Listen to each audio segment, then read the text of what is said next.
Going to start off giving you a little bit of history. The Financial Intelligence Centre Act, or FICA as we all call it, came into operation on the 1st of July 2001. It didn't really change over the years. The Minister made one or two changes to the regulations, but generally speaking, the Act stayed the same. Then in 2016, they brought the new legislation partial into being, where they stopped all, what's the word I'm looking for, the exemptions. There were certain exemptions from portions of the Act, they stopped that. Then on the 2nd of October 2017, the Act per se came into full operation. And we were supposed to be ready by that date, but we weren't. The industry itself was not ready. No one knew what the heck was going on. Even the Financial Intelligence Centre people themselves couldn't tell us exactly what we wanted. They, to this day, have not given us any information as to what they're going to be looking for. All they've said is that when they've done the FICA for the banks, there's not one single bank that has been 100% compliant. So the banks can't get it right, then God help us poor estate agents. But anyway, be that as it may, 2nd of October 2017. However, they gave us until the 1st of April 2019 to get our templates and our working documents in place. Hence the lastminute.com training. Hence the lastminute.com, okay, yeah. So that's what we're going to go through. I'll just give you a little bit of information in background continuing, and then we'll look at the documentation, because I think that's probably where a lot of the questions are going to come from. Now, you all know FICA. You all know that in terms of the existing Act, we have to have a compliance officer. Now, who's a compliance officer in your offices individually? She's in my office. Okay. And Sarah's in Westville. Risha's in ours. Who don't know? Who doesn't know what who their compliance officer is? Oh, I'm amazed you all know. You ask the agents and they'll go, what's that? So, compliance officer, every office, every company had to have a compliance officer in terms of the original Act. We all had to have a set of internal rules. So as soon as a new agent came into the business, we will give that agent a set of the internal rules. Also, the philosophy of the FICA, of the old FICA, was know your client, KYC, know your client. In terms of the new legislation, there is no longer a compliance officer. What you do have is an RO, a responsible officer, and that is the highest person in that company. So in terms of Tyson's, it will be Chris Tyson. So if anything goes wrong, it's Chris's head on the block. He is the highest ranking officer in Tyson's. However, that does not mean that he cannot delegate the task to somebody else, which he will. Now, the Chris Tysons of this world, they are responsible for their offices, for their branches, for their franchises. So if one of Tyson's franchisees does something wrong, the way the Act is at the moment, Chris is responsible. Now, I have queried that with Rebosa, Heather and I talked about it, and I'm still waiting. They're on to their second set of attorneys at Rebosa to try and find an answer to the question, and they can't find an answer. How can a risk officer or a senior person in one company be responsible for the operations of an entity that is totally separate? You can't do it, so there's a conflict there. But again, that's one of the things we'll have to sort out as the months go by. So, I repeat, no longer a compliance officer. You have the senior person in the company who will be the responsible person. Right, internal rules. There are no longer any internal rules. They've gone. So you can scrap those internal rules, and I'll tell you what they've been replaced with in a moment. And know your client has gone. In their place, we have got the risk officer. I've just told you about being Chris. We have now got what is known as RMCP, Risk Management and Compliance Programme. A Risk Management and Compliance Programme. And this is one of the problems we've been battling, or Heather's been battling over the months. And then, of course, instead of know your client, we've got a customer due diligence, which is virtually the same but far more intense. When you see the depth to which we have to go to verify people's identity, in some instances, it's mind-boggling. Absolutely mind-boggling. You'll spend more time doing FICA than you will selling or renting property. So this is the new legislation, risk officer. So you all need to appoint a risk officer with the effect of 1st of April. When you appoint your risk officer, it must be in writing. So, for example, Kim's looking at me, I'm going to pick on Kim. I'm Chris Tyson, and assuming I've still got something to do with the Berea, I am now going to, in writing, appoint Kim Woods as the risk officer for the Berea. So if you are in your own franchise from the 1st of April, if your existing person is going to be your new risk officer, then give it to her or him in writing, ASAP. And get them to acknowledge that they have received that letter. In the past, in the old... Sorry? Yeah, get her to sign, that he or she to sign that they've accepted that the responsibility. Because can I just tell you something now, a little bit in the sign? Not only your compliance officer or your risk officer, your agents. FICA is now a legal obligation. A legal obligation. So if Sarah doesn't, let's assume Sarah is one of my agents and she doesn't do something, she is in for a criminal charge.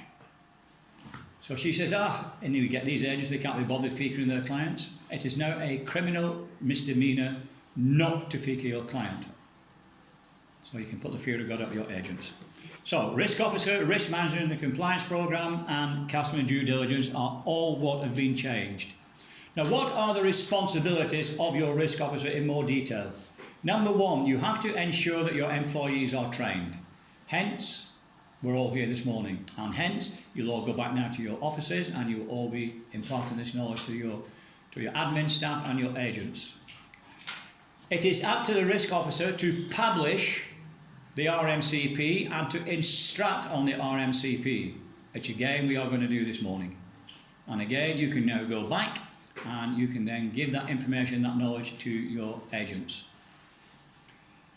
Every single employee, not just agent, employee has to sign that they have seen the risk management compliance programme.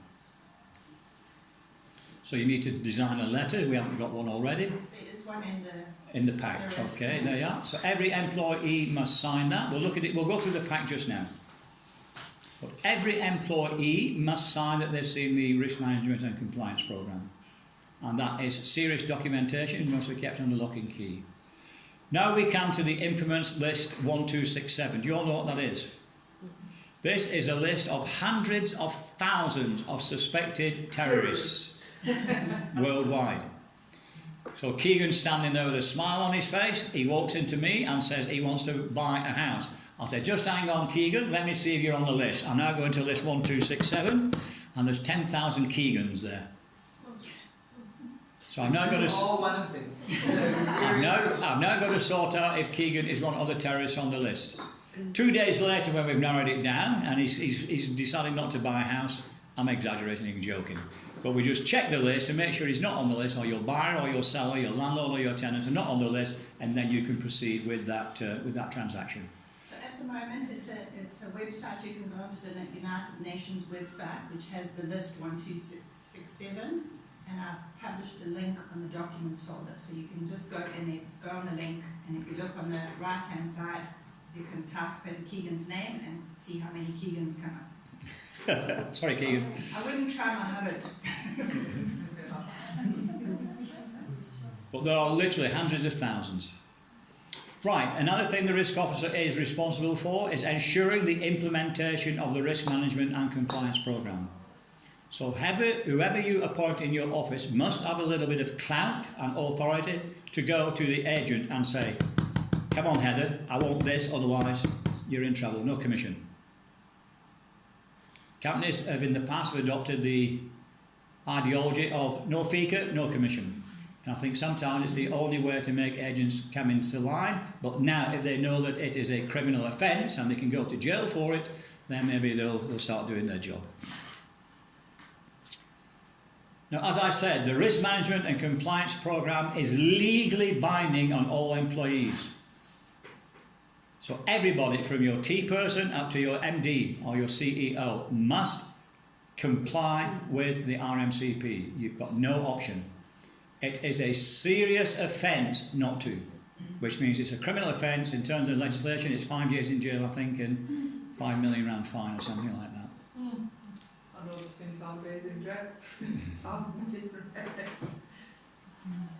or 5, whatever it is, 5 years in jail, not 5. Did I say 5 days? You did. Sorry, 5 years in jail.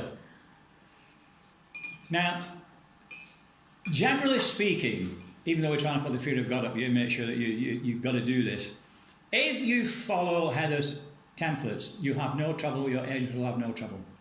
Basically, what FICA says, you have to divide your clientele into high-risk clients and into low-risk clients. Now, that's very simple because it says, what is a high-risk client? And it gives you a list. If someone comes in with cash of 25,000 Rand or more on a single transaction, they are considered to be high-risk. Now, if again, Kim's looking at me, if Kim walks in and says, there's my rental of 25,000 Rand, boom, automatically she's high risk. But if she comes in with 24,999, she's not high risk. If someone walks into your offices and wants to buy a house or rent a factory, if they are not a South African citizen or if they are not a permanent resident, they are considered to be high risk. Partnerships, companies, CCs or trusts with no business premises or operations in SA are high risk. So if Joe Blogg Panel Beaters comes in to rent a factory for 3 years, is he high risk or low risk? Not high. Because he's got a business. He's got a business here, he's got an operation here, so he's automatically low risk. Well, depending on other things, he's low risk. It is only where they've got no operation in SA, no business, no premises or anything in SA, they are then considered to be high risk. Or they cannot produce a letter from a secondary accountable institution. Now let me just explain that. Sarah comes to me and she says, Gordon, I want to buy a house. I want cash in bond, I've got 25% deposit, it's in the bank. So we now apply to the bank where she's got her deposit for a bond of 75%. The bank say, okay, Sarah, no problem, we'll give you a bond. Now, Kim is the seller of that property. So Kim now appoints, I'm saying, looking at Kim. We now appoint Kim as being the attorney. Kim, now I'm getting confused. Kim 1 gets Kim 2 to be the conveyancing attorney. How many times is that client FICA'd? 3. No different. The estate agent does it, the bank does it, the conveyancing attorney does it. That means that we, as an accountable institution, we do not need to FICA that client. I can go to the bank and say, Sarah, you are dealing with Kim Woods, and she says yes. I say, right, can you give us your FICA documentation, please? And they'll say, no problem. They give us a covering letter which states that they have done their RMCP on Kim. And here is a copy of the documentation. Now listen to me carefully. Every single piece of documentation that is required to FICA a client in terms of our side of things must be in that pack that the bank give us or the attorney give us. In all probability, it will be the attorneys who will give us that. If there is any documentation that is missing from that pack, you, the estate agent, have to go and get that singular piece of documentation and add it to the pack. Could we do it the other way around? Could we become the person that gives it to the bank? Yes, you could. But I don't think the banks are going to accept that. They won't accept that. I'm sure the banks will do their own FICA, and I'm sure the conveyancers will do their own FICA. I'm not quite sure, but we did talk when we first started on this exercise that we would also insist that Tyson agents do the FICA exercise as well. Has that changed, or is that going to be the policy? No, we're going to still do that. Okay. So the policy will be that most of you will follow, I presume, is that we will still FICA our client even though we can get that information from the bank or the conveyancing attorney. But I think the challenge comes when it's the businesses and you have to get in a mountain, like the legal entities, and you have to get a mountain of paperwork. When it's a person, it's generally quite simple. and it's quite low risk. Yeah, but when it's a legal entity, it becomes quite so. But I agree, as Kim said, our agents are trained in the current process. Let's just keep it going. Keep it going, yeah. Right, continue with high risk. If the person standing in front of you to buy, sell, let or hire is a foreign prominent public official, i.e. says, I'm the Prime Minister of Zambia, I want to buy a house in Umhlanga Rocks, he is automatically high risk because he's an FPPO. If anyone that we are dealing with is in the eyes of the risk officer suspect, now various things can make a person a suspect. There may be an innate reluctance to give you information. So they don't want to give you information. No, don't worry about that. Look, I've got that with me right now. You know that there's something wrong, they are automatically high risk. If you never meet the person, you only correspond with them, they are automatically high risk. If they show no concern whatsoever about what these things are going to cost, then they're high risk. I go into Kim and I say, I want to buy a factory. She says, how much? No, don't worry about that. Well, you know, what phase do you? No, don't worry about that. Do you need a loading door? No. Do you need a compounding yard? No, don't worry, things like that. I just want a factory. Then they are automatically high risk. If the answers they give you are evasive, then you need to say, something wrong here, high risk. So holistically, when you look around at the whole scenario dealing with that particular client, if the risk officer feels uncomfortable, then automatically that client is high risk. Now, the risk officer will not normally be face-to-face with the client, it will be the agent. So we've got to tell our agent, if you are uncomfortable, if you think there's something wrong, we declare that client high risk. And the agents, I know, are lazy. The least documentation they have to get and they can get away with, they will do so, but we need to tell them it is a criminal offence. If all the signs are there and they ignore the signs and later on something goes wrong, therefore the high jump. So they have to do their job properly. So that's high risk. Now, what is a low risk client? Well, low risk client is any client that's not high risk. Simple. Any client that's not high risk is low risk. So 99.999% of your clients that you walk through your office every single day are going to be low risk. Now, small range of simple, similar, homogeneous products. We don't have a huge range of products.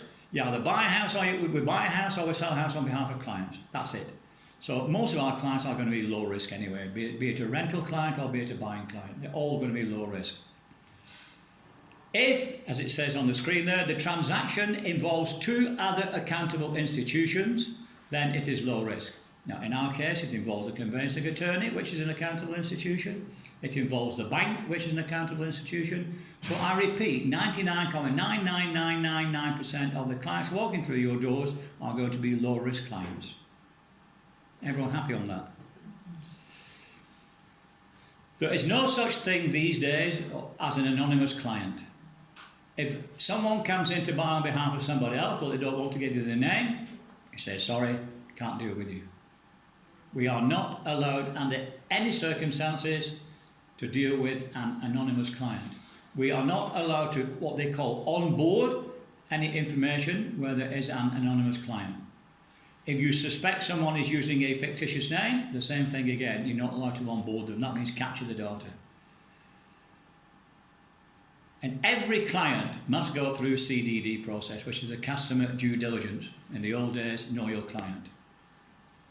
So no anonymous clients under any circumstances. Now, in a lot of cases with low-risk clients, we can do what is known as an abbreviated customer due diligence, a shortened form of it, which is 99.9% of what we're going to be doing. I've already said to you, but I'll repeat it. If a secondary accountable institution has FICA'd the client, we can take that information if they give us a letter and all the documentation. Told you that, so go quickly. What if the company who comes to buy or rent a factory from you is a listed company, i.e. they're on the stock exchange? Then what? Well, they are considered to be relatively low risk. We will use a questionnaire, which is in your pack. We will need proof from them that their company is in fact listed on the JSE. We'll need a copy of the representative's identity document, so we will FICA the representative who come to talk to us. And we'll need a copy of the resolution from the company authorising him to act on their behalf. Now, I don't know how many listed public companies you deal with, but again, I don't think it's going to be very many. But there we are, that's what we need. It's relatively low risk, we use a questionnaire, we need the proof the company's listed, we need the ID document of the representative and a copy of the resolution. So that's very simple indeed, if it's a listed company. Now, professional partnerships. Sometimes we do get partnerships coming looking for property, be it medical doctors, be it accountants, engineers, pharmacists, quantity surveyors, stockbrokers. Then you have to do a CDD in full, except only on a managing business partner. So if everyone in this room is a partner in White Table, whatever it may be, then Heather is the CEO. We only need to do a CDD on Heather as the senior managing partner. So if Craig and Heather are joint CEOs, we're doing on both of them. So it is only the senior managing partners that you have to do the CDD on. And again, it's in your pack. In the old legislation, you had two types of transactions. You had a single transaction and you had a business transaction. A business transaction was one, for example, where we have an account with the bank, and every month our salary or our commission goes into the bank and we pay out our costs. It's ongoing. That is a business relationship. A single transaction is where Craig comes along and he buys a house from me, transfer takes place, and we never see each other again. Single transaction. So a single transaction is one that was not a business transaction. Now it's changed very slightly. In my opinion, you'll see very, very few single low-value transactions, because what they've set the bar at is 5,000.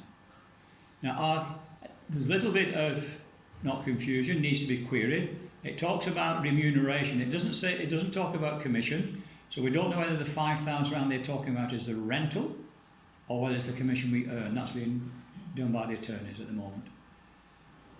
But if a transaction is less than 5,000, it is a single low-value transaction and you don't need to FICA anybody. Now, I don't think we very rarely, if ever, get commissions less than 5,000. Even with rentals, our com tends to be more than that. So I think you might find that in our urban environment, we'll no longer have single transactions. In the rural environment, it might be something totally different.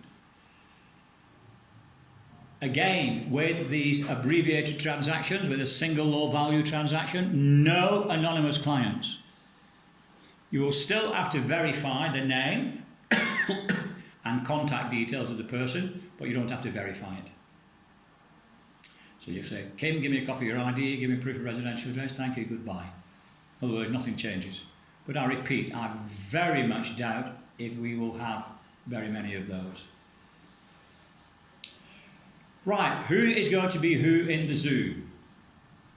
Client walks in and says, I own XYZ Engineering.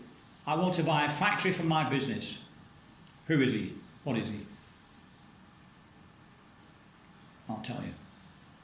He, in fact, is your client. Now, under the old legislation, the buyer was not your client. The seller was your client. The tenant was not your client. The landlord was your client. And FICA said, but they're giving you mandates, so we finish up FICAing everybody. Now they have defined it specifically. Whoever walks into your office and says, I want to buy that factory for my business, he is your client and shall remain so. Another scenario. I work for ABC attorneys in Johannesburg. I'm acting on their behalf. We're opening in Durban. We want to purchase a small office block. Who is he? Or what is he? He's your client. He has walked into your office and says, I'm acting on behalf of ABC attorneys. I want to buy an office block. He is your client. Now, what are the people in Johannesburg? In terms of the terminology and the legislation, he now becomes your principal. So on the documentation, the guy who walks into your offices and I want to buy, I want to rent is your client. The person who he is representing, in Johannesburg in this case, is the principal. Now we need to know this because there's lots of information we have to get on all these parties. So we must fully understand what and who these parties are. Right, another scenario. I own XYZ Engineering and want to buy a factory for the business. I'm very, very busy. From this moment in time, my senior managing director will be continuing with the negotiations. Who's he? Okay, he's walked into your office. Is he? Don't forget what I said at the beginning. The guy who walks into your office and says, I want to buy, is your client. So, correct. So he is your client, and the managing director who's coming in to carry on negotiations from here on in is the representative. So again, I repeat, the guy who walks into your offices and says, I won't, is always going to be your client. If he's representing somebody in Johannesburg, or wherever, that person in Johannesburg or wherever is your principal. If the client says this person is going to be carrying on with the negotiations, he is the representative of the client. And I repeat, the reason we need to know this is because of the terminology and the documentation we have to fill in. Because we have to fill in on the client, the representative, and the principal. And sometimes we have to go into great detail. Sorry, can I just ask a question? You can ask as many as you like. If a client walks in and says, I want you to sell my house, Mm-hmm. is he the client? Yes. Yeah. Obviously you're going to get a buyer who Mhm. comes in, but that guy, whoever makes contact with you first Is the client. on that transaction is the client. Yeah. So sometimes it'll be the buyer and sometimes it'll be the seller. Correct. Now don't forget, in terms of FICA, they have said, but let me just recap. When FICA first came out, they had the buyer and the tenant as being the client. The Estate Agency Affairs Act was the opposite. It was the seller and the landlord. So the two clashed. There was a hana between the board and FICA, and the board lost the battle, and it became common for both that the landlord and the seller are the clients.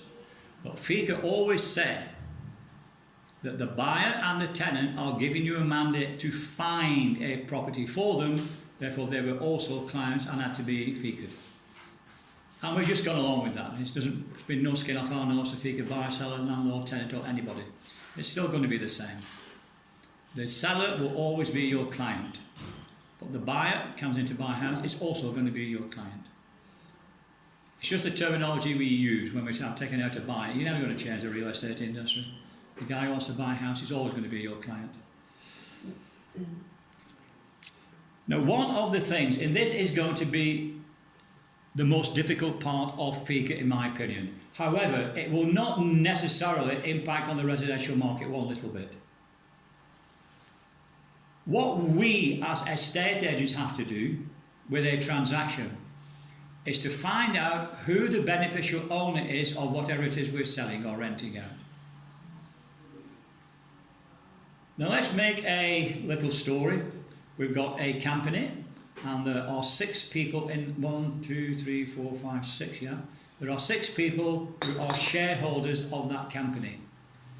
Joe on the left-hand side of my screen, on the left-hand side of your screen, he owns 25%. He's the senior shareholder.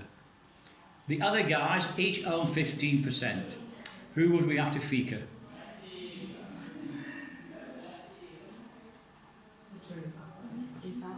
25%. Because the new legislation says if a person has got 25% or more, then we have to do our customer due diligence on him or them. So in this particular example, Joe on the left has got 25%, they've only got 15% each, therefore Joe's the one we will go If there to. were 2 that were 25%, Then we do both of them, yeah. Now another little story, starting at the bottom, we've got Company A, and I own 25% of Company A. Company A, I'm going to start again. We've got Company A. 25% of Company A is owned by Company B. Company B is 100% owned by John Doe. Who do we have to FICA? The 25% or the other 6 people who own, or the 5 people who own 15%? You have to follow the money trail. Where does the ownership? Who is going to get the money in the end? And the person at the end, the beneficial owner, is always going to be a natural person. Now, it's quite possible company B could be a subsidiary of a company in Germany. In theory, we have to go all the way back to Germany to FICA and find out who the beneficial owner is. Tell you guys, it's not going to happen. It's not going to happen. Because we've got to spend so much time trying to get that information, and it's just not worth doing a deal. But that is when you are dealing with, normally it will be commercial industrial. If you're dealing with your company-owned house, then it's normally, people would put it in the name of a company because they wanted to save on transfer duty in the old days. Now it might be in the name of a company because the company bought a staff house.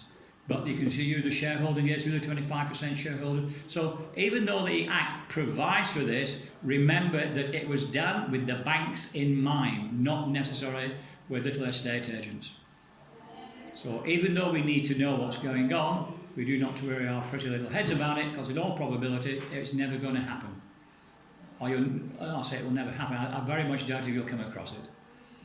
I mean, how many houses have you sold in the company name in recently? More than used to. Is it? But not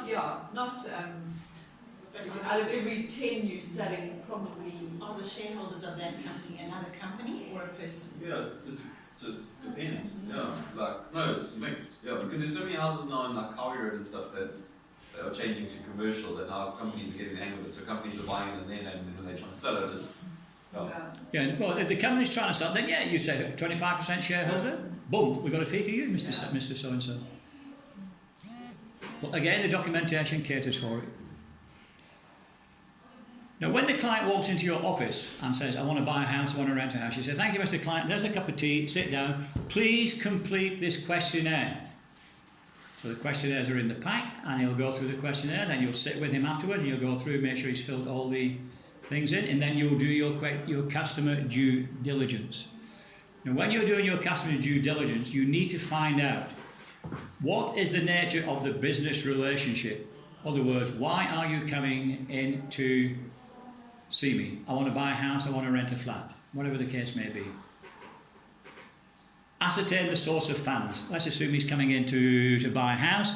Craig's my client over there, and I say, okay, Craig, you're buying for 5 million. How are you going to pay for it? Cash in bond? He says, no, I've got 2 million in cash, and I'm going for 3 million rand bond. I say, okay, Craig, where is that 2 million rand? He says, it's with Standard Bank. I say, okay, Craig, where did that money come from? And this is going to be the difficult thing. And he's going to say, stuff you, it's Correct. all going to run. Correct. Now, Craig now says to me, I got it from an inheritance. I'm going to say, in that case, could I please see a copy of the will? No, I'm not joking. But sorry, let me finish, Kim. You have to verify the source of the funds. If he says, I want it at the casino, I say, okay, give me your commission slip from the casino, your winning slip from the casino. He says it's my savings. Then that's fine. Then I need a letter from the bank saying that money has been saved up over so many years. the savings is probably the easiest way to prove that it's there. Because Correct. you just get a letter from your bank saying, this is my money. No. Correct. Yeah. But the problem is that the man in the street, your Mr. Buyer, is not prepared to disclose us, the agent, his private business. That's where the problem comes in. I couldn't agree with you more. Could not agree with you more. As she said, as Kim said, he's going to say, yes, Steph, none of your business. So what we're going to have to do is teach our agents to say, Mr. Buyer. Unfortunately, in terms of the new Financial Intelligence Centre Act, we need to verify where the funds came from. And he says, well, it came from my business. And said, okay, could you please get me a letter from the bank stating that the 2 million rand came from your business deposits? Before you even start showing him a house, you're supposed to verify. How can you do that? Because you don't know whether he's going to buy and for how much. I couldn't agree with you more. I could not agree with you more. Look at the positive. Maybe it's a way of cleaning out the rubbish clients from the good ones. Well, that is one way of looking at it. Yeah, I never thought about that. Yeah. Yeah, but then also if you bank, you go to 4 different agencies, and every single one of them is going to ask you all of that. But then I don't want to buy anything ever again. Actually, I want to leave South Africa. Again, there's a positive. Maybe he looks at us and says, I've done this already, I don't want to do this to anyone else, I'm just going to buy through you. I'm just like, if you first, struggling, yeah. What's going to happen is exactly what happened when FICA first came out, and you were supposed to FICA your buyer and your seller, your landlord and your tenant before you even started doing business with them. We all ignored it. And this is going to happen with this. We're going to ignore all this until such time as the man says, I want to buy, and then you're going to say, right, this is what I need from you. That's what's going to happen. You are going to ignore it until they want to buy. Yeah. Because why do you need to ask all those questions? But you until need they to prime him. You need to prime him. Yeah. I mean, you consider the show day with this whole questionnaire, sorry, before you enter this house, what is going to happen? Yeah. Where's your money? That's why I said earlier on, this is designed with the banks in mind. It's not designed with the estate agents, as you quite rightly say, it's your house. Now, legacy clients.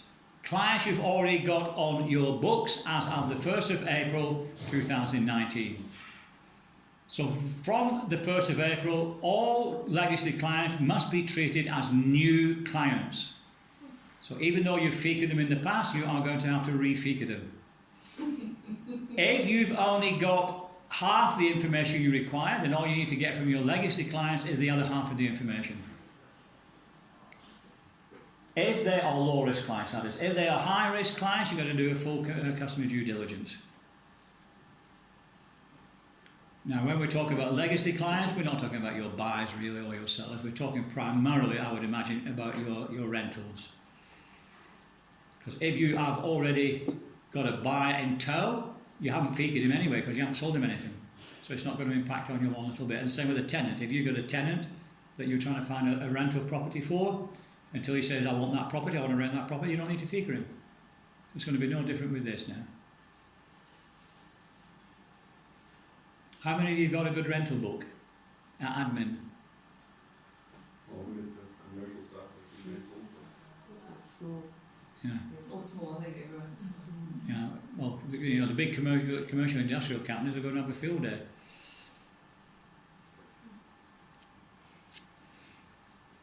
Now, it's okay doing business with someone. How do you terminate that business? The risk officer, if he is not happy with a client or a representative or a principal, he can terminate that business. But there's ways he has to do it. He must terminate where he feels a CDD cannot be conducted. If the guy's not giving you information, he must terminate that transaction straight away. If the employee gives the risk officer sufficient information, he must give him the client's name, why he feels he can't do his CDD, and the risk officer will then terminate that agreement. The risk officer will then tell the client, not the agent, the risk officer will then tell the client why we are terminating that transaction. And if you don't terminate when you know you should have terminated, it is a serious legal offence and criminal charges. May I ask a question? You may. So I can already foresee that a lot of the agents are going to say, but at so-and-so agency they don't have to do this, and at so-and-so agency they don't have to do this. How are we going to handle that? Because we're obviously going to get a lot of pushback because this is rather onerous. Same, it's just like answering any other objection. Give them the positive answer. Look, we don't run that company, we don't know, but we are following the law. So you're going to ask them to go work for that agency. That was good. No, turn it around. You want to work for some illegal option. Yeah. You want to do something who operates illegally and faces going to jail? Go be our guest. But you're quite right, you are going to get those agents who always push back against it. But it's fine. You want to go and join the other company.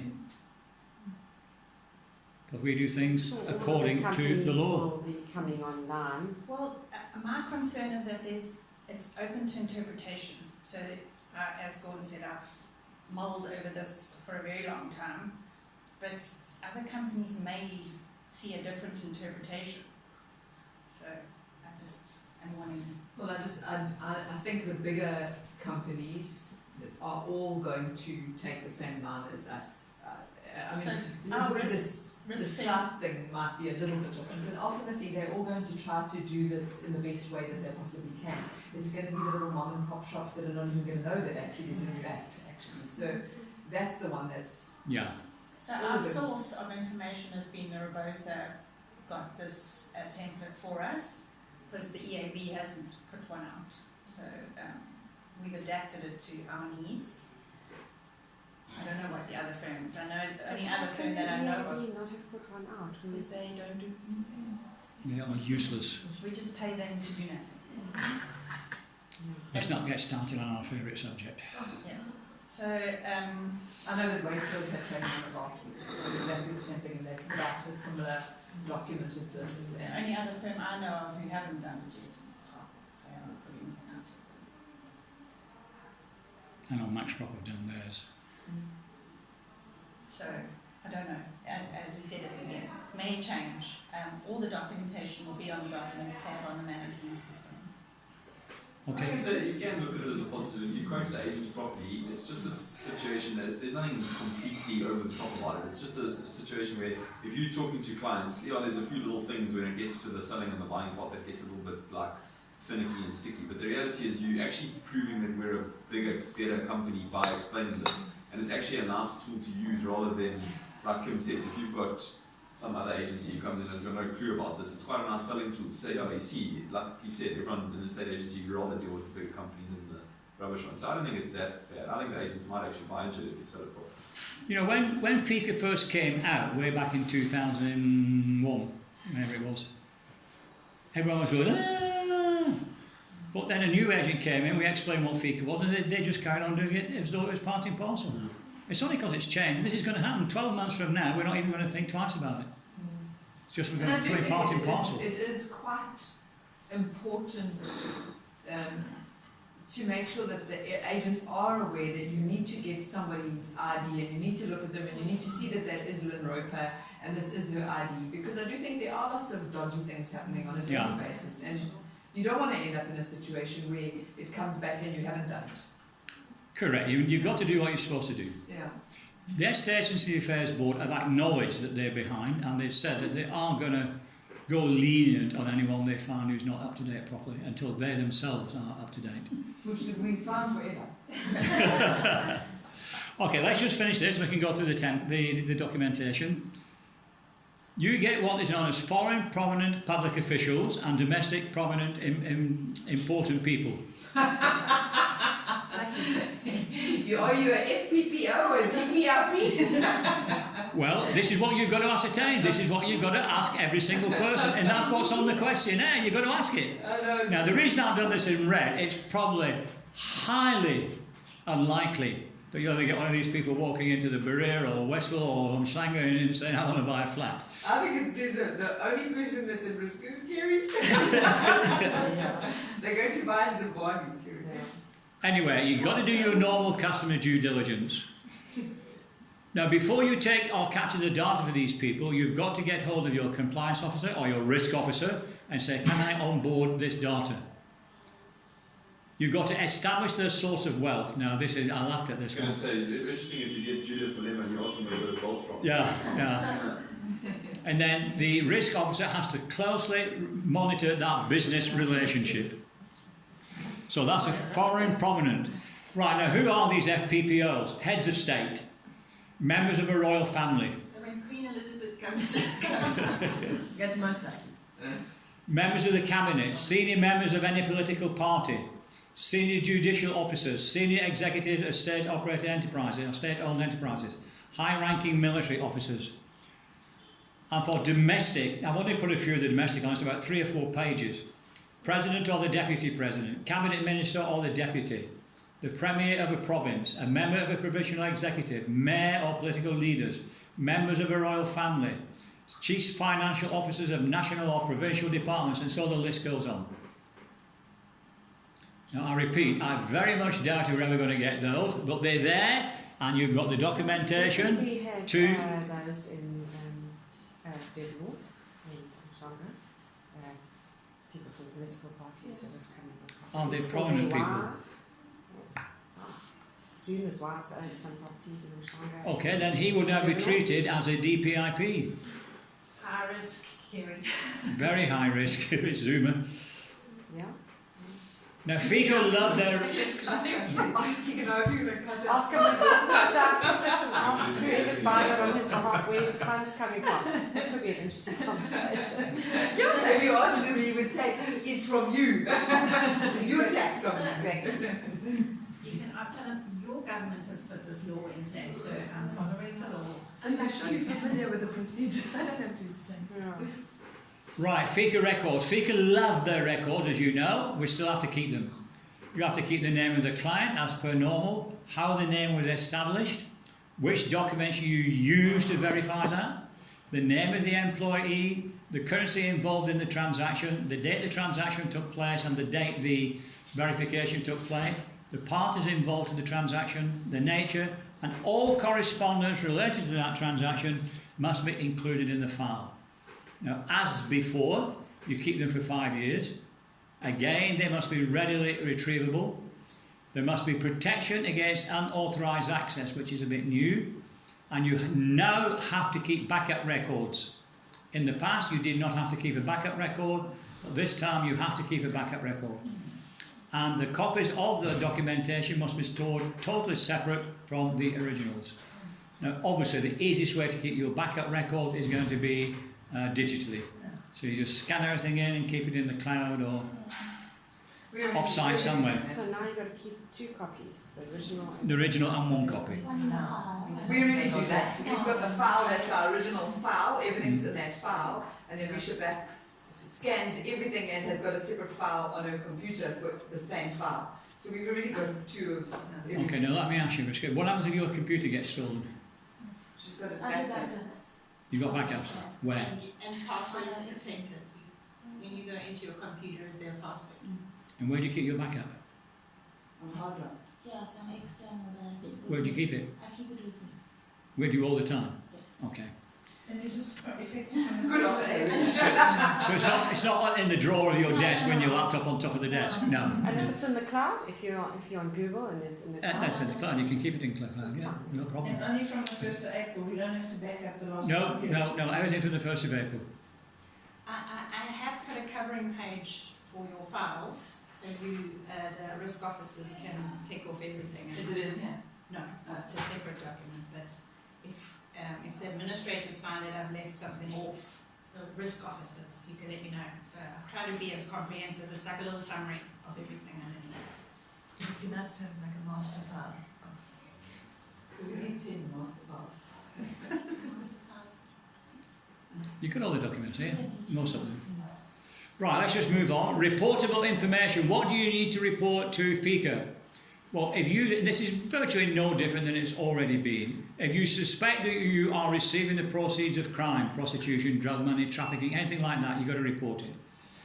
If you think it is regarding to the transfer of the proceeds of crime, report it. Someone is coming in with abnormally large sums of money. On a 3-year lease, I'll pay the full year, 3-year lease in advance in cash. Report it. If you feel that they are doing it the way they're doing it to avoid that you don't need to report anything, report it. If you think it's tax evasion, you report it. If you've got any inkling that the money involved is associated with the financing of terrorism, you report it. If it's 25,000 or more in cash, you report it. Virtually the same as it was with the old FICA. Who do you report it to? FICA, You know, online. you've got that online GoMail thing. Okay, let's have a quick look at the document pack. I see that we've got a list of the definitions. I don't think there's anything in there that you can't read that we need to go through, unless you want to look and ask anything. And this is where, if you look down the left-hand column of that page 11 there, this is where you've got the different definitions, the name of the client, the name of the principal, and the name of the representative, if those are applicable.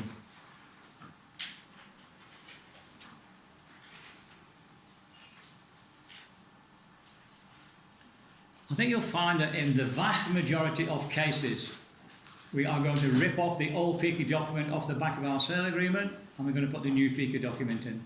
Questionnaire. Questionnaire, yeah. The problem is that you need a questionnaire for the different type of person, so I don't know Well, I'm saying the vast majority of our clients are going to be low risk, people so we just use a standard low risk form. for a If person. for a person. If it's different or a company, we just swap it. Simple as that. So I'll change that form. Yes, the questionnaire, I have got it, I haven't attached it, I'll update all the sale agreements. Do you want it attached to the sale agreement as a Yes. Take a good idea.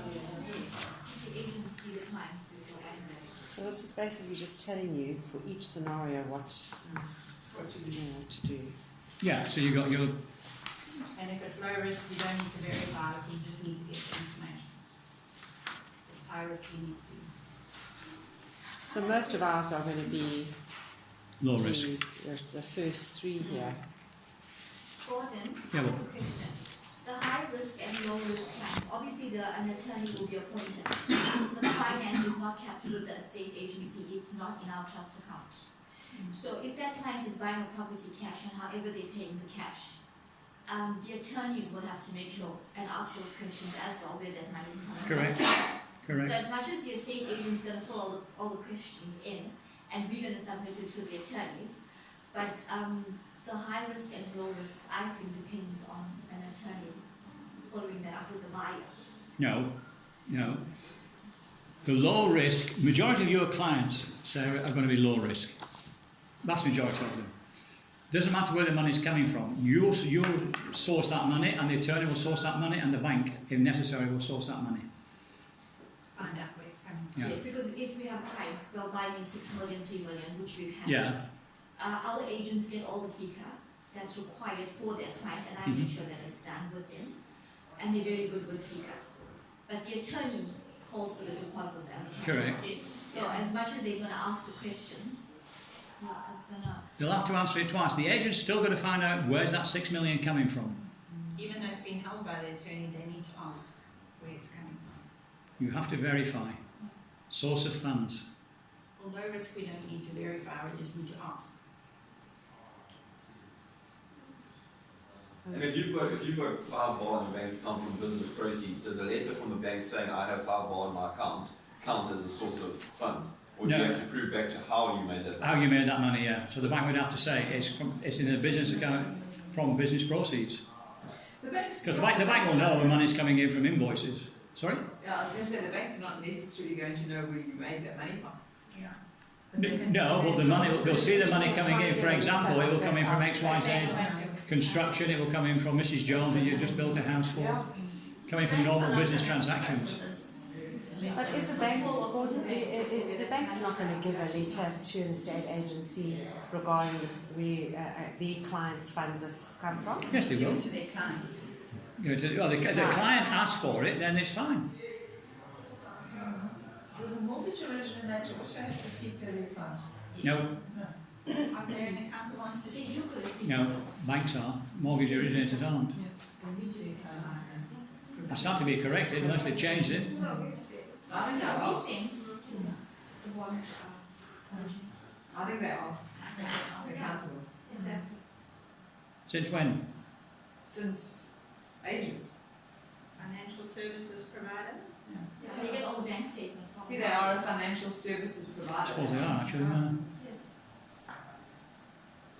What if the risk officer is from the 1st of April, is not, is on leave or whatever the case might be, and not available, what happens then? Do you have to Somebody else. appoint somebody else as a second risk officer? No, there's nothing in the legislation says that, but automatically you will say, look, I'm going away. Joe's going to take over, or Mary's going to But take you have to over. put that in writing. I would imagine so, yeah. And they will have to accept. There's always got to be some responsible person in management. Nobody in your office wants to Close your office. chat. If I go away for leave for a week and nobody wants to be risk officer, what They happens? can't operate. Close your doors. Okay. You No. go. You can always appoint someone. I mean, it doesn't have to be a member of your management team to be your risk officer. Could be one of your admin people. If she accepts. Where would you be my risk officer, please? Every person has their price. Questions? Well, look, I think we've been asking them as we've gone along, so I feel like it's. as we learn more, we'll keep you updated.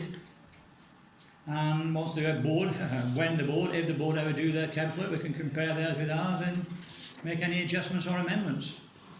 Gordon, I'm the risk officer. Now, how do I But I send myself a letter to say to you, you've got to get it in writing.